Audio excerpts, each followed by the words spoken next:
नमस्कार। हम सब जानते हैं कि कल जो बिहार स्टाफ सिलेक्शन कमीशन यानी बीएसएससी की परीक्षा हुई और जो प्रथम चरण का एग्जाम था 10 से सवा 12, उस परीक्षा का पेपर आउट हो गया और वो सोशल मीडिया पे तैरने लगा, घूमने लगा चारों तरफ। और अमूमन जो सर्कुलेट हुआ, जो क्वेश्चन पेपर सर्कुलेट किए गए, वो एग्ज़ाम शुरू होने के लगभग 1 घंटे बाद सर्कुलेट शुरू हो गए।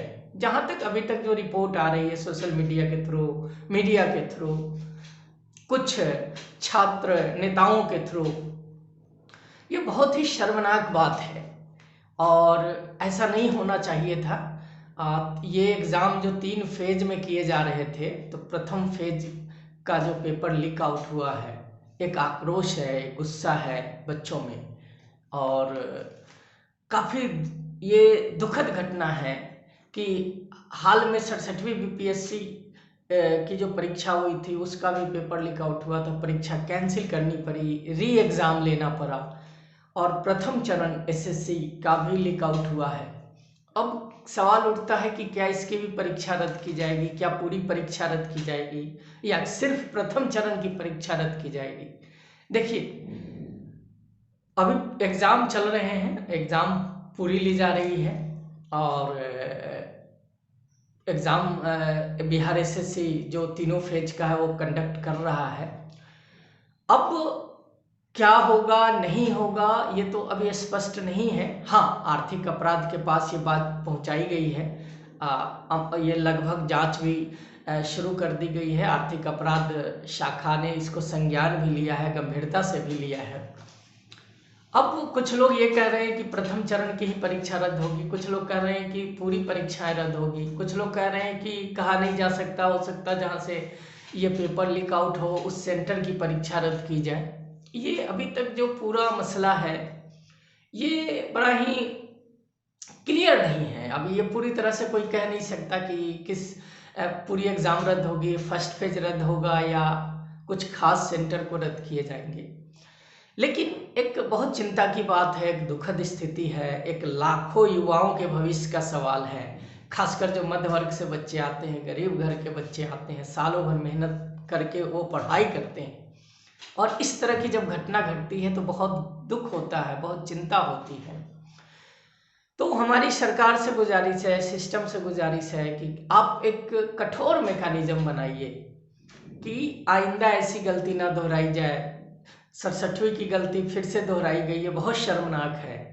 और चिन्हित करिए उन अपराधियों को, उन माफियाओं को, उन भ्रष्टाचारियों को, चाहे वो कितना भी बड़ा अधिकारी हो, नेता हो, माफिया हो, पैसा वाला हो। आप उन गलत लोगों को चिन्हित करिए, उनको कठोर से कठोर सजा दीजिए और इस तरह से सजा दीजिए कि एक उदाहरण पेश हो और आइंदा इस तरह की हरकत, इस तरह की गलती फिर से कोई ना करे, वो दुस्साहस ना कर पाए कि क्वेश्चन पेपर आउट कर दे।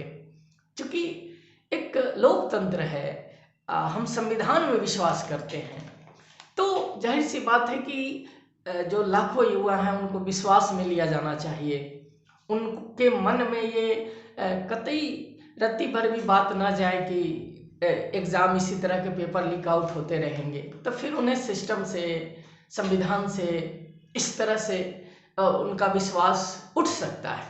इसलिए बहुत ज़रूरी है कि कठोरता से कदम उठाया जाए ताकि इस लोकतांत्रिक देश में, इस देश में जहाँ पूरा सिस्टम संविधान से चलता है, एक रूल ऑफ लॉ से चलता है, तो उसमें पूरी तरह से बच्चों का यकीन पहले की तरह ही बरकरार रहे और ताकि वो विश्वास कर सके, एग्ज़ाम दे सके और उनके करियर के साथ खिलवाड़ ना हो सके।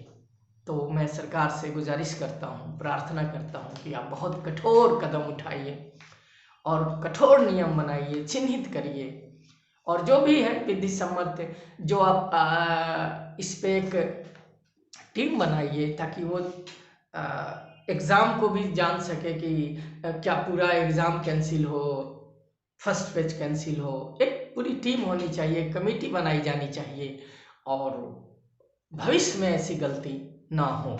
और बस इन्हीं शब्दों के साथ कि एक बहुत दुखद घटना है, बहुत शर्मनाक घटना है, कृपया कृपया लाखों युवाओं के साथ, करियर के साथ खिलवाड़ मत करिए और उन्हें फिर से विश्वास उनका जीतने की ज़रूरत है। धन्यवाद।